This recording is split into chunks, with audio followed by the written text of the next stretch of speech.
Good afternoon. It's Friday the 25th of July, just after 1 o'clock. Welcome to UK Column News. I'm your host, Mike Robinson. My co-host in the studio today is Patrick Henningsen. Welcome to the programme, Patrick. It's great to be with you, Mike. And journalist Mark Anderson joins us by video link from the United States. Now, later in the programme, we're going to be discussing the new impact of the newly enabled Online Safety Act.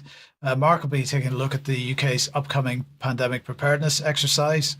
And Patrick and I are going to be taking a look at Tulsi Gabbard's release of documents related to Russiagate, but we're going to begin today with Gaza. And yesterday, Keir Starmer released a statement about Gaza. It appeared on X, amongst other places. But actually, just a week or so ago, Patrick, or a few days before that, there was a further statement, a joint statement by the UK and a number of other countries. There is, and you read through these statements, Mike, and it's exasperating at this point, and all we get really is this: we condemn, like no action taken, a lot of condemnations, and again, same here, Mike. Group of 25 countries here, some Europeans, including Australia, same again. We condemn. We don't see the S word in there anywhere. Do you know what the S word is? Is sanctions. We don't see sanctions there. Still condemning Russia. Still doing all that carry on. Still sanctioning Russia. Still sanctioning Russia. But for Israel, nope, it's just it. I guess the crimes that are being committed in Gaza don't rise to that level of Western condemnation. Apparently not. We'll come on to that in a bit more detail in a second. But let's go back to Starmer's comments or Starmer's statement yesterday. He began by saying this: the suffering and starvation unfolding in Gaza is unspeakable and indefensible. While the situation has been grave for some time, it has reached new depths and continues to worsen. We're witnessing a humanitarian catastrophe. He spoke about an emergency call with E3 partners. And this demonstrates once again that the key foreign policy grouping in the UK is the E3. That's France, Germany, and the UK. And this is, of course, is as Defence Union continues to be rolled out in the EU. He went on to hint at a two-state solution, once again, with language directly addressing the inalienable rights of Palestinians to statehood. And sure enough, around the same time, one E3 leader, Emmanuel Macron, announced that France was going to be recognising a Palestinian state later this year, perhaps when it's already too late because the Palestinians will already all be dead. So it's an announcement of an announcement. Right. That's right. I thought he had actually inked it on paper. No, I guess not. No. Okay. No. Okay. And, if what we're saying here seems cynical, it's because it needs to be considered in the context of what else was going on. Because as Matt Kennard pointed out here, just before Starmer released his statement, quote, he sent a UK spy plane over Gaza to collect intel on its starving population for Israel. It was literally in the sky over Gaza when he posted it. That's Starmer. Starmer has sent one over Gaza for Israel pretty much every day since he became Prime Minister. Now, also of note in Starmer's statement is the fact that Israel is not named at all. So, no attribution for what's going on. Okay, he's saying it's a humanitarian disaster, but there's no blame and no attribution. And definitely no mention of genocide. That's for sure. Absolutely. That is true.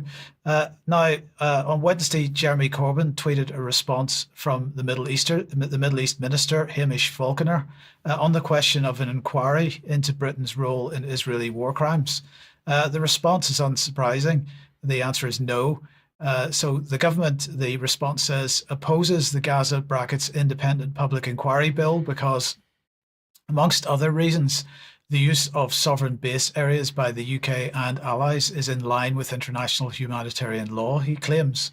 The letter claims no lethal weapons have been transported to Israel, but it says nothing about intelligence or targeting data, which is being given to Israel. Yeah, which is a military support, effectively, for carrying out war crimes. Absolutely. Yeah. And in the meantime, of course, the use of the Terrorism Act continues to become even more totalitarian, with the arrest a day or two ago of John Farley at a Palestine demonstration. I think that was in Leeds, for holding a sign based on a Private Eye cartoon. So here's what Ian Hislop, editor of Private Eye, had to say about it on LBC. Well, he took a joke, which is very obviously a joke. He blew it up, put it on a placard, went on a march and got arrested. on the grounds that he was a terrorist. And he tried to explain to the police that this is a joke from a satirical magazine, quite sad that the police hadn't actually heard of it. That was pretty disgraceful. But then they handcuffed him, they put him in a van, they took him away, and then they let him out. I mean, this is a retired headmaster, who was there not with Palestine Action, with Palestine Solidarity, completely different, not a prescribed organisation.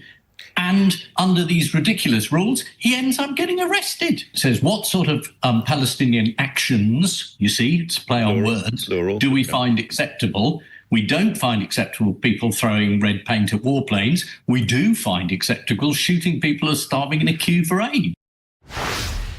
I mean, Patrick, the thing is, Ian Hislop is right in everything that he says there, but it's the sort of incredulity bit that I don't quite get. He still can't get it to grips with the fact that actually what we're living through is not democracy anymore. He thinks that there's something weird about it, that it's laughable, that it's that the Labour government is making fools of themselves. They're not making fools of themselves at all. They're bringing in a draconian totalitarian regime, and Hislop doesn't seem to want to acknowledge that.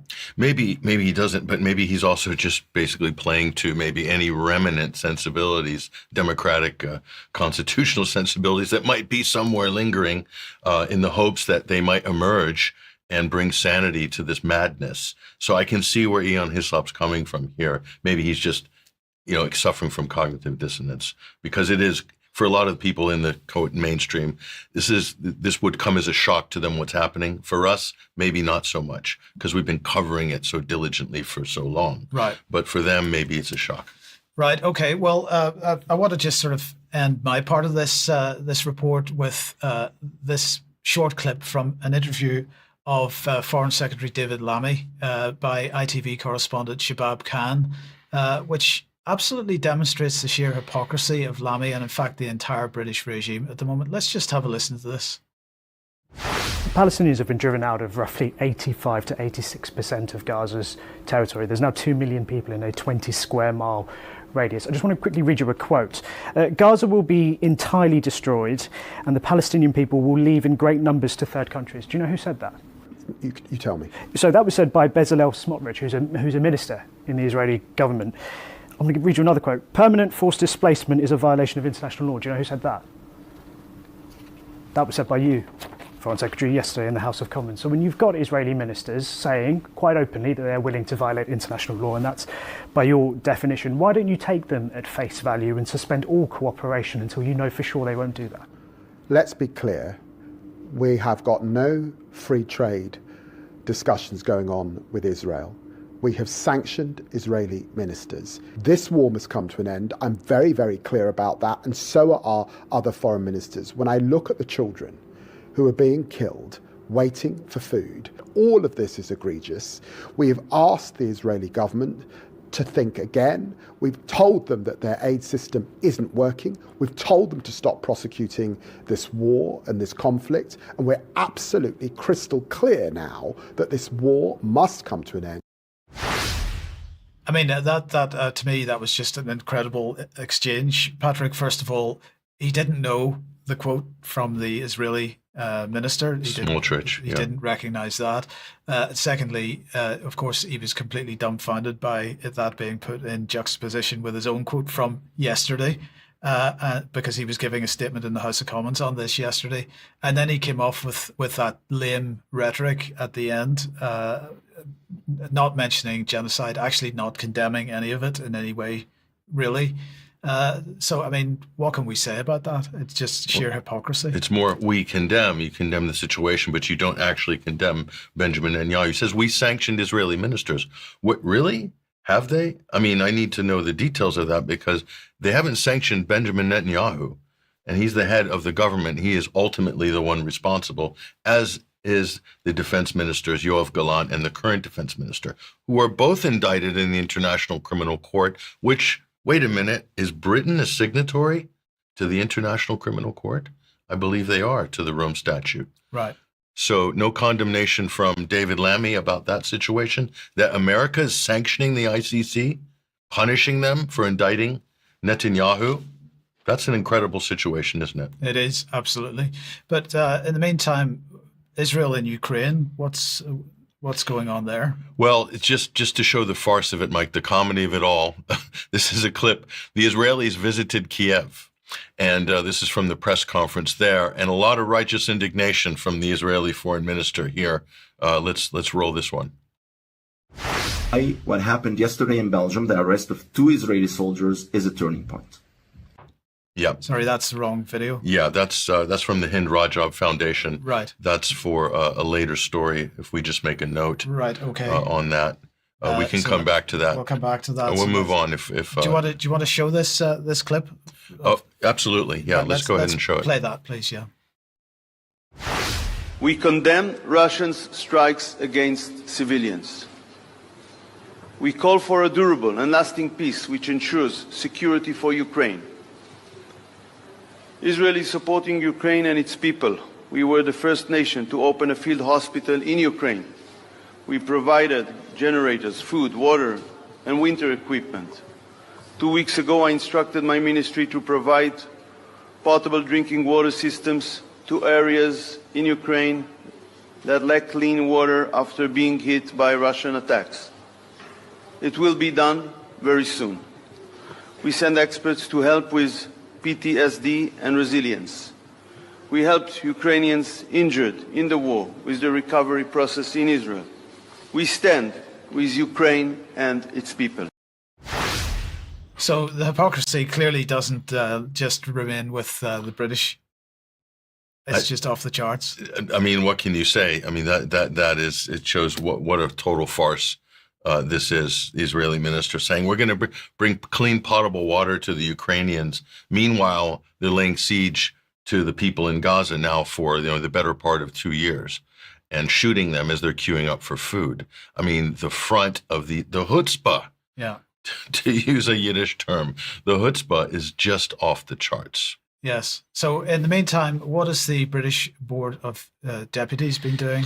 Well, on to Hislop's comment made on LBC, LBC presenter being targeted, James O'Brien, who has been very outspoken against the Israel genocide in Gaza. Let's bring this up. He's being targeted right now by the Board of Deputies of British Jews. The Board of Deputies also went after Jeremy Corbyn and others. This is one of the main organs of cancellation in British politics and media. And they're saying here, and this is a statement they put out on the 22nd of July, we are urgently seeking a meeting with senior executives following the completely unacceptable and highly offensive comments made by James O'Brien on his LBC show today, broadcasting such a transparent falsehood and demonizing the British Jewish community at a time when anti-Semitism in this country is at terrifyingly high levels, must have clear consequences. LBC should apologize and take Mr. O'Brien off the air, a.k.a.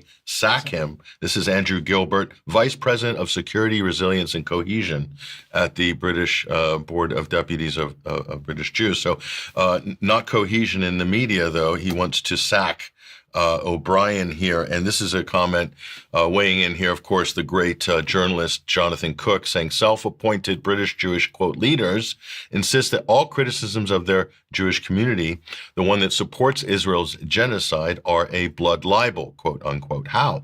By showing that they can get anyone who allows criticism of them, like LBC's James O'Brien, sacked. Well, if this has apparently forced James O'Brien here to make an apology, this is the Mail online here. Basically, LBC host James O'Brien issues an on-air apology after reading out anti-Semitic message from a friend. So he's recounting a comment made by a friend of his about Shabbat schools.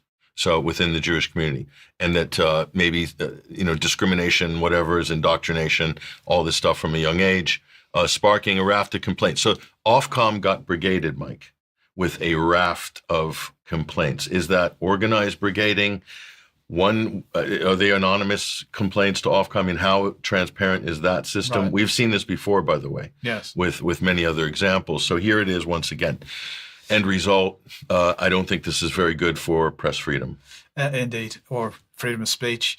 Okay, well, let's move across the channel to Belgium then. And what's been going on there with arrests, apparently, of IDF personnel? This is unbelievable. So this story just broke yesterday, and I personally was shocked when I read this. Shocked in I think, a positive way, because something actually happened. We'll bring this up on screen right now. This is from the Belgian press. Obviously, I've translated this into English here. The 2 Israeli soldiers suspected of war crimes in Gaza arrested in Tomorrowland. Tomorrowland's a big music festival here, and we'll look at how this actually happened. This is a first in Europe. 2 Israeli army soldiers present in Belgium to attend the 2025 edition of Tomorrowland, an electronic music dance festival, questioned by Belgium federal police regarding their possible involvement in war crimes committed in Gaza before being released. And how did they actually get identified? This is interesting. They were recognized in the crowd after flying a flag of the Givati Brigade, a notorious infantry unit of the Israeli army. Now, these are soldiers who boasted online about the atrocities they've committed, the schools they've demolished, the homes they've destroyed, and going through people's personal belongings in these ruined houses, and boasted about it across TikTok and Instagram. And one of the organizations who has mounted this legal challenge and who have put the pressure on authorities in Europe is the Hind Rajab Foundation. Now, we have a statement from their chairman. We'll play this. He's going to explain the significance of what happened this week. What happened yesterday in Belgium, the arrest of 2 Israeli soldiers, is a turning point.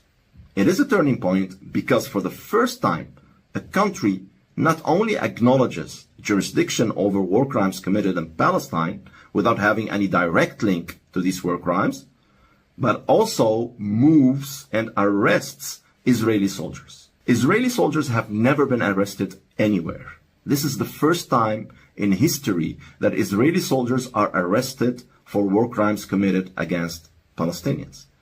For that matter, not only Israeli soldiers, no Israeli ever, soldier or not, have been arrested for war crimes against the Palestinian people, notwithstanding the fact that Israel has been committing these war crimes and these crimes for more than 77 years.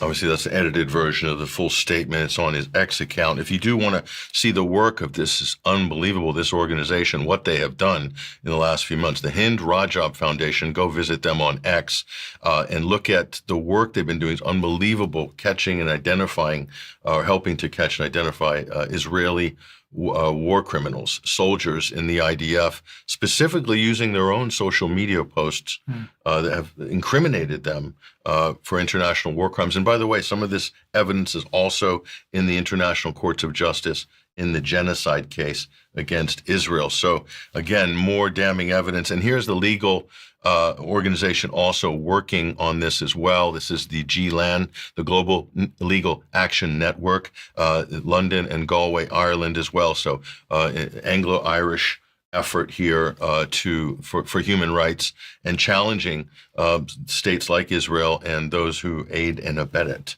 So very interesting.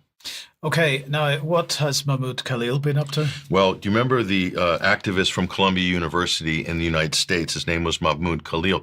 He then was kidnapped, apprehended by the Trump administration, by Marco Rubio, who called him an enemy of U.S. national security, and were in the process of deporting him. He's a Palestinian a master's student who had graduated legally in the United States, married to a woman with expecting child. They bundled him out anyway. And so he won his case. And you haven't heard much fanfare about that. We heard a lot about his apprehension, but no press coverage about the fact he won his appeal. So he is free, he's out, and he is trolling Donald Trump. Here he is in Washington right now. He's gone to lobby Congress here. This is Mahmoud Khalil. And what he's up to, we'll take a look at what he's up to. There he is in Washington, D.C. right now.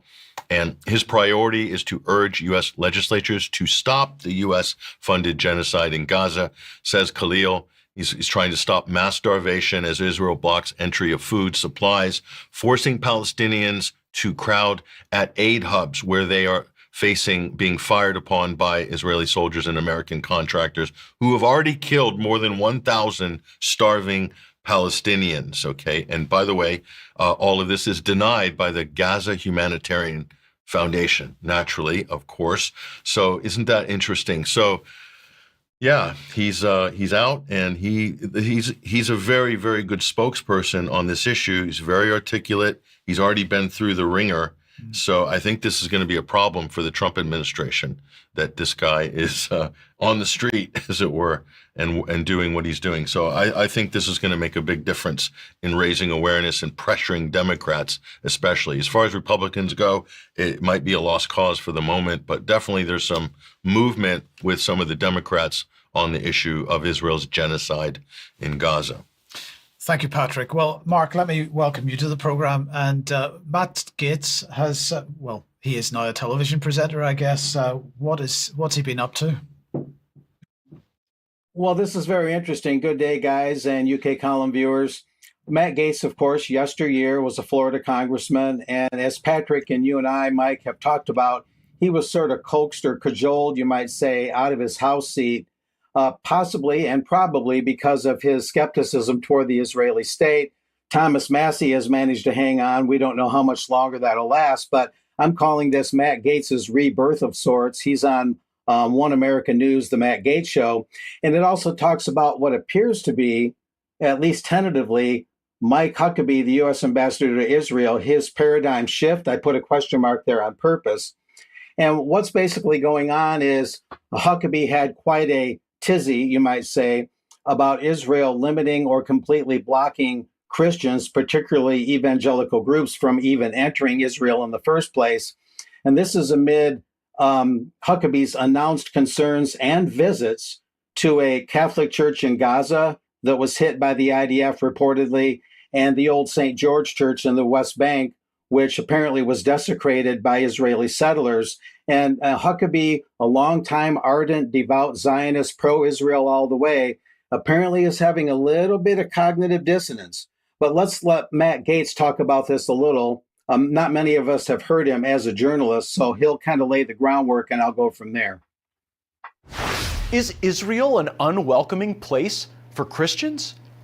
A new look into correspondence between U.S. Ambassador Mike Huckabee and the Israeli government raises questions about whether Christians are being mistreated by Israel. Huckabee alleges that's what's happening. The ambassador sent a letter to the Israeli Interior Minister accusing Israel of blocking Christian groups from entering the country. As a private citizen, Governor Huckabee personally led Zionist Christians on such tours. Now, Ambassador Huckabee initially met with the government of Israel to plea for the Christians who wanted to come and enjoy the Holy Land. But those pleas were ignored. Now Huckabee is threatening reciprocal punishment against Israel and their visa seekers wanting to come to America. He cited harassment and negative treatment of Christian groups. The nerve of Israel to demand America's weapons and money, but then refuse our touring Christians is astounding. About 3 billion people on the planet Earth tie their faith to the geography around Israel. And I believe everyone needs a little more of the golden rule. Treat others as you would want to be treated. Very interesting indeed. So Matt Gaetz is making some headway as a journalist, much farther than I suppose he would have gotten anymore as a House member. But as I kind of felt would happen, there would be some damage control to some degree. And sure enough, this next slide shows that happened. The U.S. Embassy in Jerusalem, Huckabee again is the U.S. ambassador to Israel, dated 21 July. There was some backpedaling. But then there's some other things to talk about regarding Huckabee that show he's still kind of in a quandary. But the backpedaling consisted of this. This is what he wrote. After meetings with the Minister of the Interior with the help of Prime Minister Netanyahu, the issue concerning visas for American evangelical organizations has been fully resolved, he claims. Upon arriving in Israel as ambassador, I learned that the changes in the process were creating delays, costs, and significant burdens with paperwork. After meeting with the Minister of Interior, we thought the problem was settled, but organizations continue to have issues. I informed the PM's office, Prime Minister, of the problem. and I emphasize this, and pointed out how detrimental it was to the relationship of the state of Israel with the American evangelical community. A very sensitive thing, because if the Israeli state were to lose that support, it would be a paradigm shift at another level. Now, I didn't have time to get a certain slide up, but the American Conservative very recently published a very thoughtful article, and it quotes Huckabee as saying a number of things. It gets into the desecration of the old St. George Church in the West Bank and the apparent IDF shelling to a degree on the Holy Family Church in Gaza, the last Catholic parish there. And what Huckabee was quoted as saying by the American Conservative, he said, it's unacceptable, talking about these attacks on the churches. It's unacceptable, he writes, to desecrate a holy place, and he called it an act of terror and a crime. And then Huckabee said that those things should bring harsh consequences. In other words, not just condemnation, but consequences. And the American Conservative goes on to comment about this situation. To make such an argument 2 days after Israel struck the only Catholic parish in Gaza, a crime that Catholic leaders condemned, including Pope Leo, is more than brave for Huckabee. It's a radical position for him to stake out, and one that has unmistakable ramifications that could spell the quick undoing of Israel's whole campaign against Palestinians in Gaza. So the American Conservative went so far as to say that. So Mike Huckabee, you might say, has had some cognitive dissonance. How far it will go and how long it will last is hard to say at this point. But if Huckabee were to swim the other way on the tide, that could have a potential domino effect that could weaken that key evangelical support of the state of Israel. It might not happen, but it's important to acknowledge what happened at this point and keep an eye on this situation. I think that's good for now, guys. There'll be some links in the show notes that will add additional details. Thank you, Mark. I'd be interested in getting both your comments. To start with you first, Patrick. Is that genuinely somebody seeing the light, or is this diversionary to keep people looking the other way from what Israel is actually doing in Gaza? Yeah, it's a good question, Mike. Personally, I just think it's sad that this will garner headlines and controversy, but it does take focus off the actual genocide that's happening. But to be fair, maybe this is the only way to get Americans interested in the issue, or at least get an entry point, is to mention Christian. So Americans will get outraged, especially on the right, if there's Christians that are somehow being denied rights, but they don't care if Muslims are being gunned down and mowed down wholesale. That's not a problem. But for the issue, maybe this is a positive thing. Somehow they'll sort of help find their moral compass. I don't know. Not holding my breath. Cautious optimism. I'll make a quick note. Yes. Huckabee did visit both the site of the Church of St. George and the Holy Family Church. He went there, he talked and met with Palestinians and with other people. And so he did get boots on the ground for himself. He is a pretty eloquent Christian, figure, you might say. It would be very interesting if he were to see the light on this, because, again, the effect that could have might be irrevocable and could go a long ways in changing the context. But it's a tentative thing right now. We can't say for sure. He's also, Mark, someone who is on record as soon as he got sworn in, said there is no Palestinian people. They don't exist. There is no West Bank. There's only Judea and Samaria. So, hopefully, Mark, I hope that him meeting actual Palestinians will change his mind on that.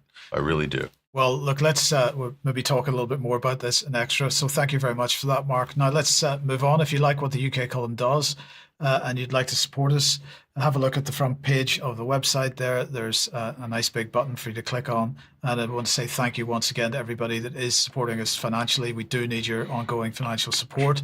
But if you can't support us financially, then please do share material you see on the UK column website. Share it as widely as you possibly can. Very briefly, tonight at 7 p.m., the weekly banter with Charles, myself, and Jerm will be going out on the germ warfare slot. So do join us for that. And the discussion that Brian had with Lynn Lopez Salcedo, that went out yesterday at 1 p.m. It's available on demand now on the website. I just want to clarify something I said on Wednesday. I was mistaken to say that she was actually Israeli, but she is obviously Jewish and is very rapidly changing her views on the Zionism question. Tonight, Patrick, we will be in the Seven Stars Hotel in Totnes for a presentation by Andrew Bridgen, introduced by you. Yes, and this event is already sold out. It was sold, is it? Yes, it was sold out on Tuesday. So if you did get tickets, congratulations. If you didn't get them, unfortunately, no seats left. Right. So and hopefully we'll see some familiar faces there. I'm sure we will. Okay, okay, let's move on then. And just before we do. Don't have a graphic for it, I do apologise, but of course I should mention the UK Column on Location event taking place on the 18th of October in New York. Tickets going on sale on Monday, just after the weekend, so we'll have much more detail for you on Monday during the news programme. So keep a lookout for that.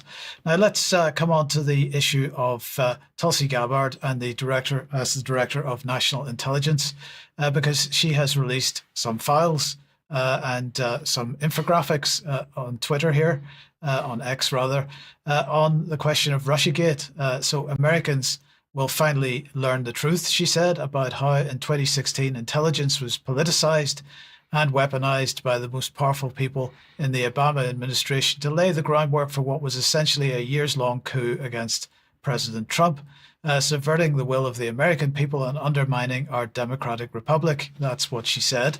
Now, attached to the posting on X was an infographic that you saw on screen there, but that was followed by a series of other follow-up posts with infographics on them. So let's just have a look at some of these then. In the first, she points out that the original intel assessment was that Russia had no involvement with the 2016 election, and the last of these assessments was published on the 7th of December 2016. The following day, the president's daily briefing was delayed because apparently Obama had asked the Intelligence Committee to reassess the situation, and basically he was effectively instructing them to find that Russia was interfering with the election or had interfered with the election. And then by the 9th of December, the Intelligence Committee decided that they were prepared to produce an assessment as per the president's request. Now, that same day, they then leaked claims that Russia had interfered with the election to a compliant legacy media. And finally, she highlights that 3 years later, the Intelligence Committee, an Intelligence Committee member admitted that the Steele dossier that the UK's GCHQ head Robert Hannigan had earlier delivered to CIA Director John Brennan had led the Intelligence Committee to their conclusion that Russia was involved in election interference. Now, there's a few points to make here, Patrick. One is that there is nothing really new here in a sense, because other than it's perhaps an official acknowledgement of what investigators have been known for years. I'm talking about the likes of you and us and others that have been looking into this. But aside from mention of the Steele dossier, there's very little mention of Britain's role in all this. The focus is all on Obama. So let's just remind ourselves of the key players here.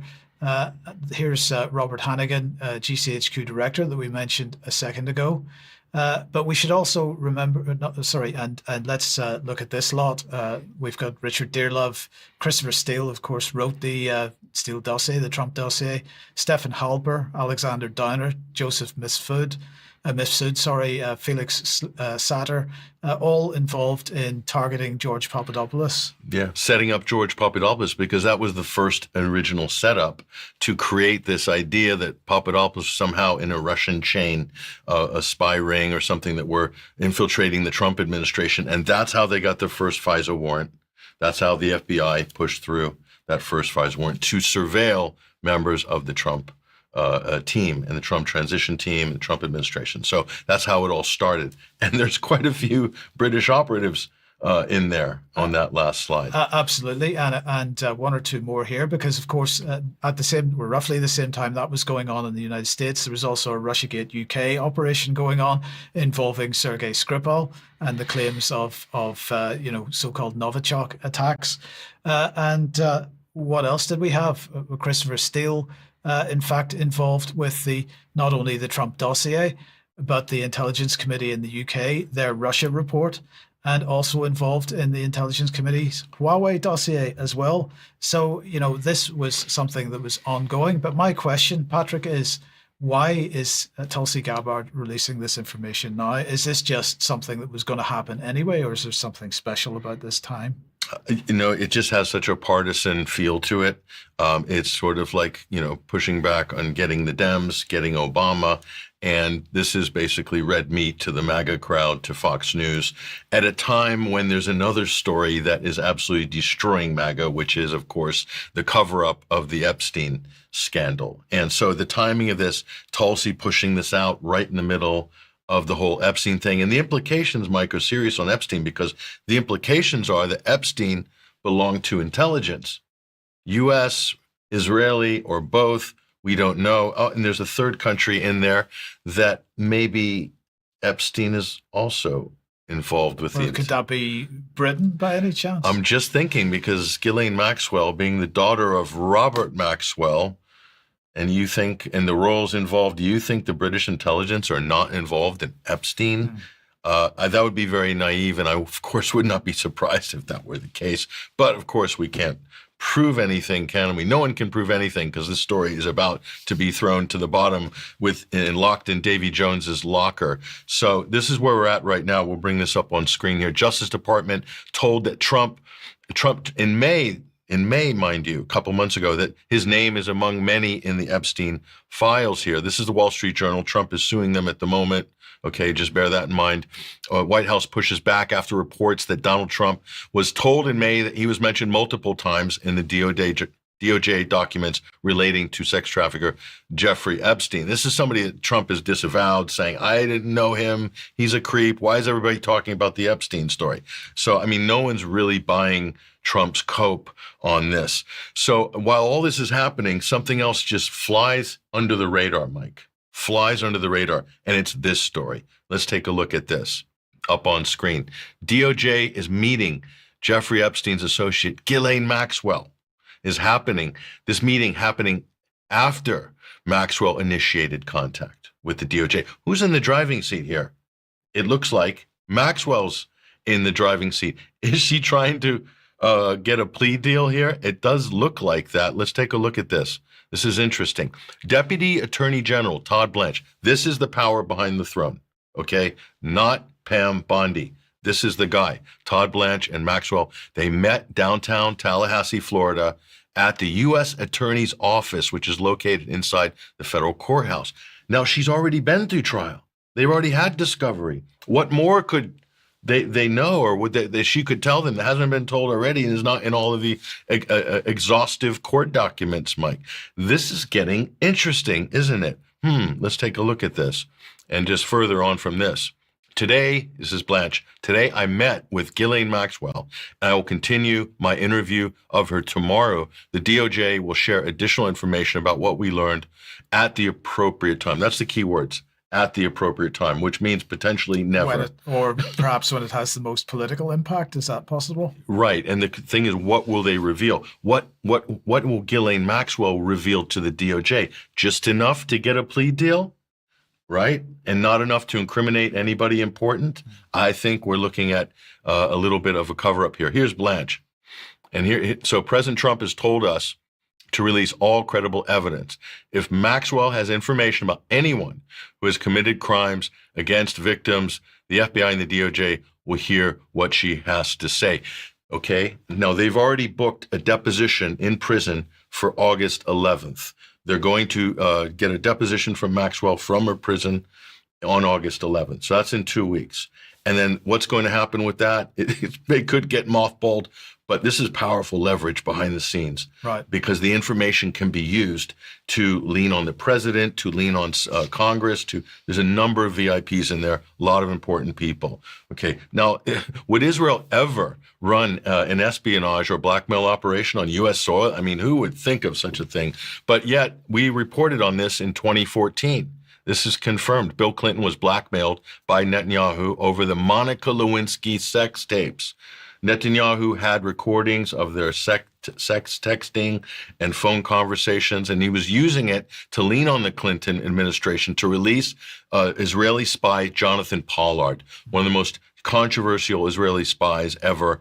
And he eventually got his release, but under Trump 1.0, I think it was Obama, right before Obama's last term. So Pollard went on. He's a very pro-genocide now, by the way. But there he is. That's Netanyahu meeting with Clinton, basically telling him who's boss. I mean, this is how it went down. So we've been reporting on this for a long time. So this is the point here. There's pedigree. Israel's run blackmail operations against U.S. officials, against the president of the United States, a sitting president, in the past, plus a whole bunch of other scandals, the Franklin scandal, all sorts of spy rings that were busted, the Levant affair. I mean, so just, deductive reasoning here, Mike, there's a high probability that that's exactly what we're looking at here with Epstein. But again, don't ignore or underestimate the potential of other government involvement in this as well. Well, related, as we'll see in a second, is that the death was announced yesterday of wrestling icon and Trump supporter Hulk Hogan. And so the question is, does this have anything to do with the Epstein files? Well, actually it does. And let's remind ourselves of Hogan's part in the shutting down of Gawker, the so-called gossip website, which published a redacted version of Epstein's little black book. Here's a short excerpt from an NBC report on this. The now defunct news and gossip website Gawker, which in 2012 published portions of a sex tape involving Hogan and Heather Clem, the wife of his close friend, radio personality Bubba the Love Sponge. The lawsuit against Gawker went to trial in 2016. Bankrolled in part by Silicon Valley billionaire and PayPal co-founder Peter Thiel, who says he was outed as gay on Gawker's media tech blog in 2007, years before he was ready to make that declaration publicly at the RNC. I am proud to be gay. Backed by Thiel, Hogan won the case, a jury ordering Gawker to pay $140 million in damages. The company filed for bankruptcy within months, and the blog shut down shortly thereafter. Thiel, writing in a 2016 New York Times op-ed after the verdict, he funded the lawsuit because the site routinely published thinly sourced, nasty articles that attacked and mocked people. Most of the victims didn't fight back. So I don't know what your thoughts are on that. It was a very young-looking Elon Musk there, by the way. He was, yeah. This before he grew into the monster that he's become today.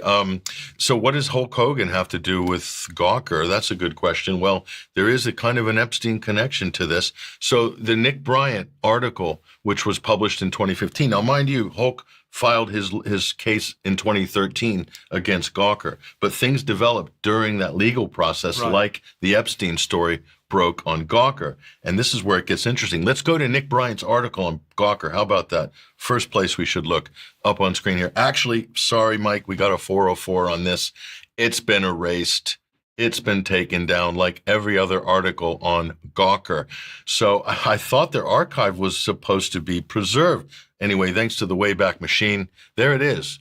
That's the flight logs for Epstein's private jet, Love Island, Lolita Express, etc. It's all there. So Nick Bryant did a couple of articles, stories, and Gawker was the venue where it now, why was it Gawker and not every other media outlet? Like nobody wanted to touch it. Didn't want to touch it with kryptonite. Yeah. Total kryptonite. So, and what was interesting after this happened, so Hulk Hogan sues Gawker, and basically for, I think, 130 or 124 million or something.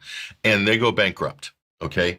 So guess who tries? There's a vulture capitalist circling to try to buy the articles in the archive on Gawker. Who is that? Let's take a look at that. Well, there he is, Peter Thiel. So hold on. The guy who bankrolled Hulk Hogan's legal case wanted to buy the remains of what was left. Yeah, the guy who bankrolled the legal challenge to bankrupt Gawker is now, in 2018, tried to acquire Gawker, or what was left of Gawker. Okay, so what was interesting is Thiel didn't do it in the end, but he seemed to basically give it away, and could be from one of his associates in Silicon Valley.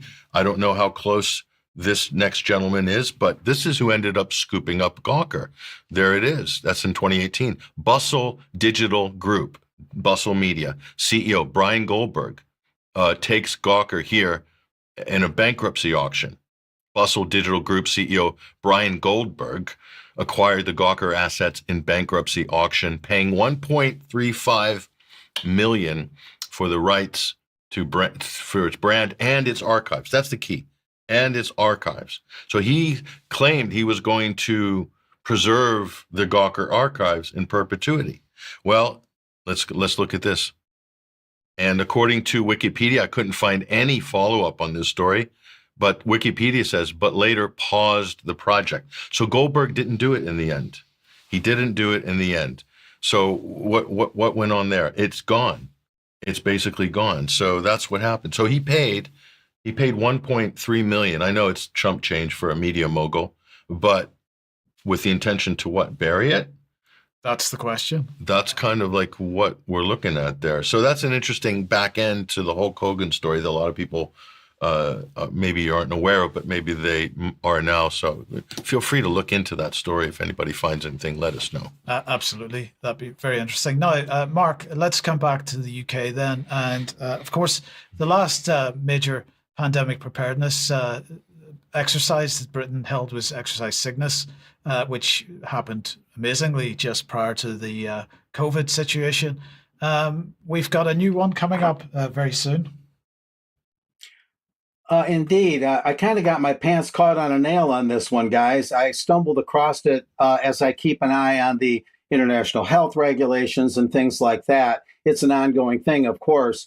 And it turns out it's called Exercise Pegasus, set for this coming autumn, the fall, in the UK, England, Scotland, Wales, and Northern Ireland. And I have the main slides from NHS England. It might look a little excessive text-wise, but I wanted to get the main part of this on the record. People can freeze the slides to read all of it if they'd like, because this is more or less the initial report by UK Column on Exercise Pegasus. But on this one, Pandemic Response Plan, of these first two, the second one is more important. Work is underway on developing a pandemic response plan, which will set out national roles and responsibilities and how the health and social care system will respond to a pandemic occurring now for different routes of transmission. The first of these focuses on response to a respiratory airborne pandemic, something that they could claim is more transmissible, things like that. Now, moving on and just kind of cherry picking this part, these parts, the main part of the NHS England statement on this. Number 3 is also, that's their emphasis, by the way, not mine. Exercise Pegasus is a tier 1 exercise defined as a national level exercise involving ministerial participation and cabinet office briefing rooms activation. And here's the key part: when, and will take place between September and November of this year. Its key purpose is to simulate a realistic pandemic scenario, and it's the first of its kind in nearly a decade, they're saying.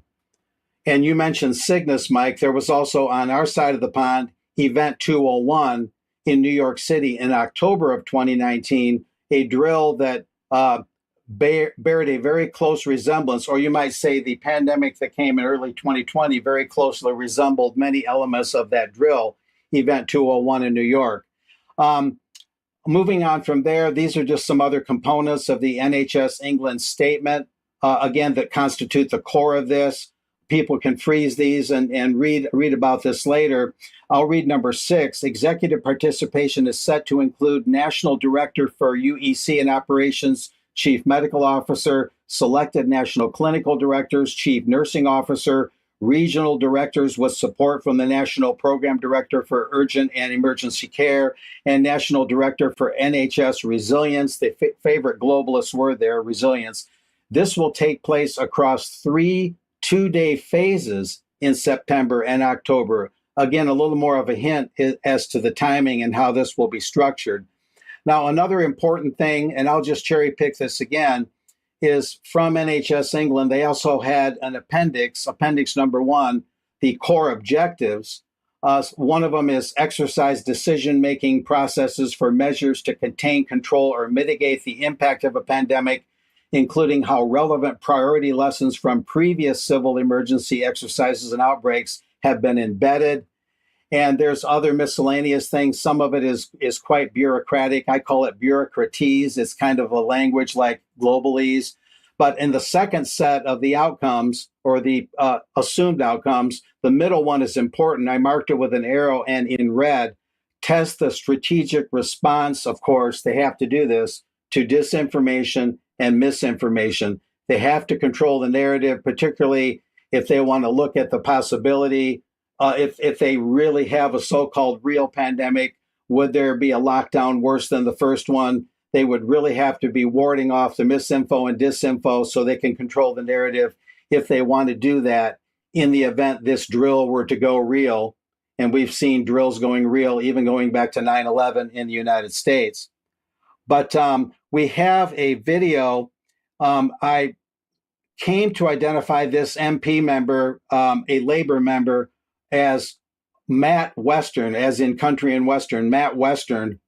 And he represents Leamington and Warwick in the UK. And he had a little something to say about Exercise Pegasus, among some other miscellaneous things. But it's not a long video, so let's roll that.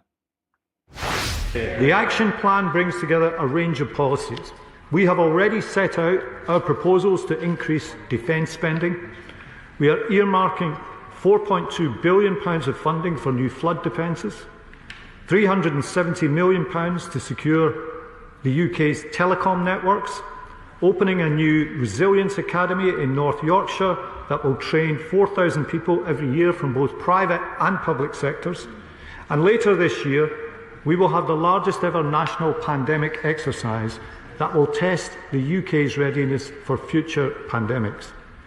We are also developing a risk vulnerability map for public servants, applying one of the principal lessons of previous tragedies, which is that all too often it's the most vulnerable in our society who are hardest hit in the case of an emergency.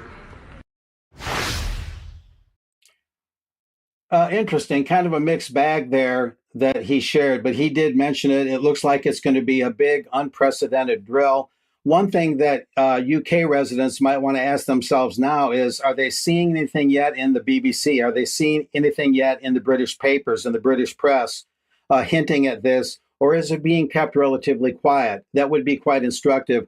I also found, talking to James Roguski, the noted IHR pandemic treaty researcher, and some of my own research, that as a related matter, for one thing, it appears that Exercise Pegasus will have some reference to the international health regulations, because as those regulations are adopted, and that's supposed to be as of September 19th, so look at the timing, as those regulations are adopted, the Pegasus exercise would look at England's, the UK's preparedness with regard to what those regulations say.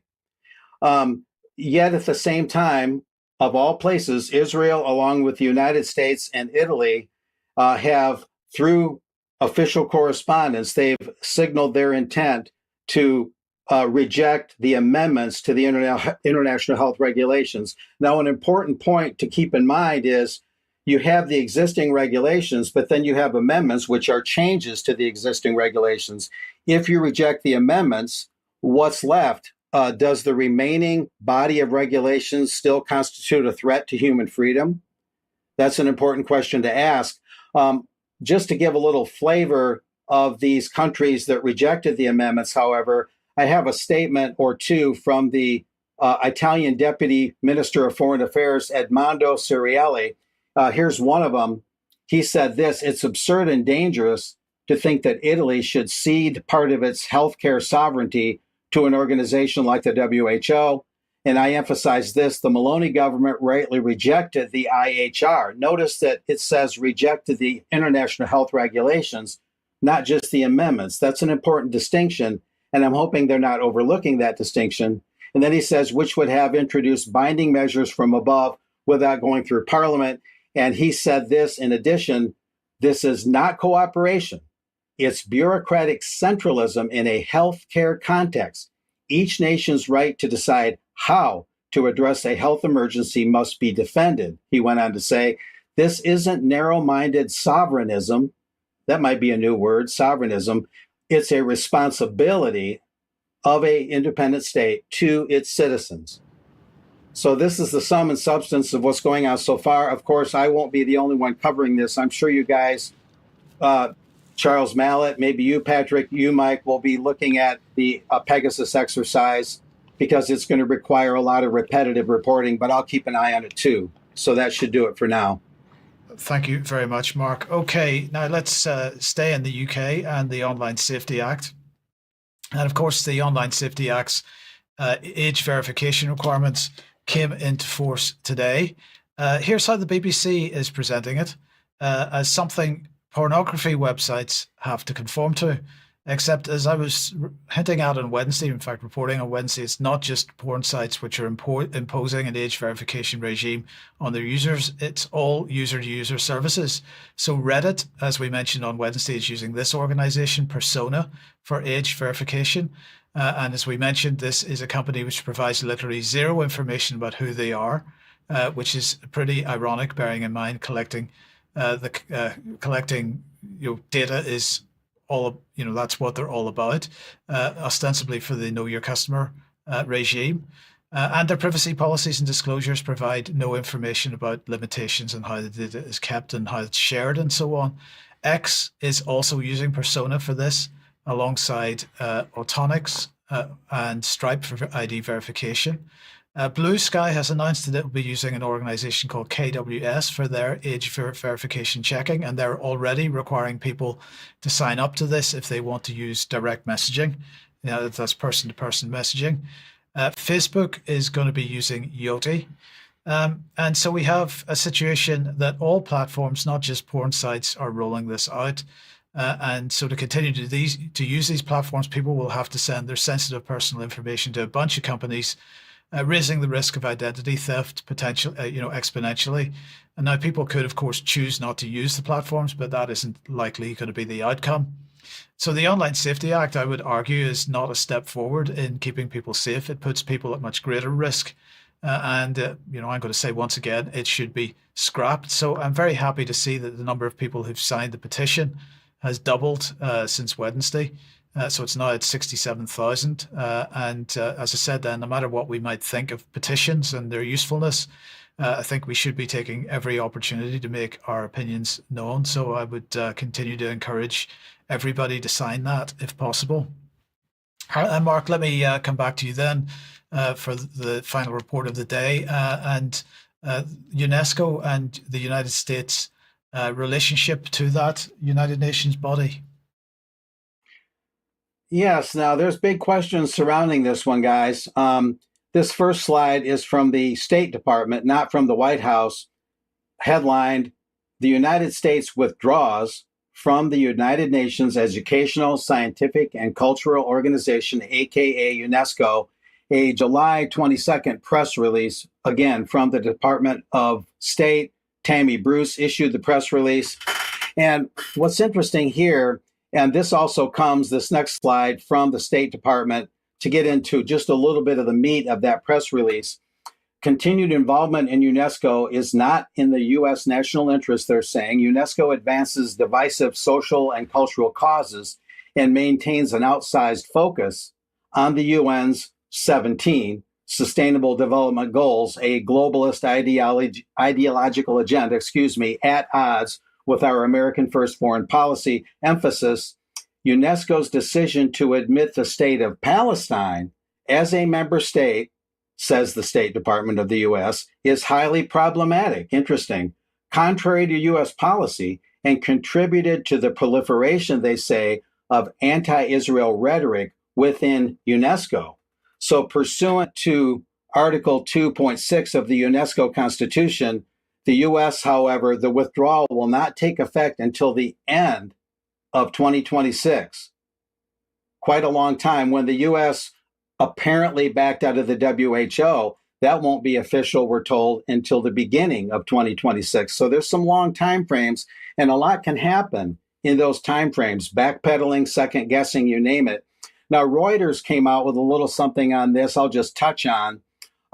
Trump pulls U.S. out of UN Cultural Agency, UNESCO, for a second time. Trump did that in his first term. Biden put us back in, and now the Trump administration wants to take us out again. UNESCO boss says the decision is regrettable but expected. The White House says UNESCO supports woke causes, and Israel welcomes the U.S. decision to pull out, again, because UNESCO recognized Palestine as a state. How dare they? Moving on here, this is also quite interesting. Patrick, I think you'll get a little bit of a kick out of this. UNESCO was one of several international bodies Trump withdrew from during his first term.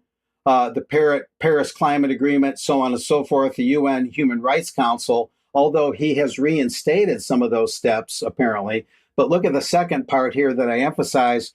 Trump's pick to be his UN envoy, Mike Waltz, he said recently, and apparently he said this, I really would like to double check this quote. He said this month that the United Nations needs reform while expressing confidence that we can make the UN great again. Make the UN great again. Coming from someone in the Trump White House, that sounds, to say the least, incongruent. And in this next slide, I'll be very cherry picking about this. In a post on X, Israel's Foreign Minister Gideon Sa'ar thanked Washington for its, quote, moral support and leadership, end quote, and said that singling out Israel and politicization by member states must end in this and all professional UN agencies. So that's interesting here. Now, although the Trump administration is saying that UNESCO is too woke for comfort, and they see this as going against the America First policy, they're really not as explicit as most UNESCO critics are. UNESCO is, in the left-wing sense, in the internationalist sense, a pretty radical organization, historically speaking. Very big on LGBTQ, very big on so-called gender equality, which is a very mixed bag and rather subversive and misleading. Very big on reproductive rights, a euphemism for abortion. According to Worldometer, last year, abortion was the leading cause of death, apparently, in the entire world. So UNESCO has taken some pretty radical positions across the board. There are a number of reasons to get out of UNESCO from a conservative national sovereignty point of view, if you're skeptical of the UN Charter. But all the Trump administration has made is some vague comments about disagreeing with its social policies and that it's too woke. They could be a little clearer of why many conservative organizations have had their doubts for a very long time about UNESCO, but there's not a lot of clarity there. And the comment by Mr. Walls, and I'd like to confirm it, make the UN great again, is very incongruent and puzzling if you're a genuine UN critic. So that's what's going on there. We'll see if they actually withdraw from UNESCO. We have to wait and see, because the reality of this is a little hard to peg. So there we go. Brilliant. Thank you, Mark. Thank you for that. Well, look, I'm afraid, are completely out of time. So we're going to leave it there for today. Plenty to talk about in UK Column News Extra. If you're a UK Column member, please stick on the live stream and join us for that. Thank you, Patrick. Thank you, Mark. And thank you to everybody that's watched. We'll see you, as many as possible, that are coming tonight for Andrew Bridges' discussion in Totnes. Otherwise, have a great weekend, and we'll see you on Monday at 1 p.m. as usual. Bye-bye.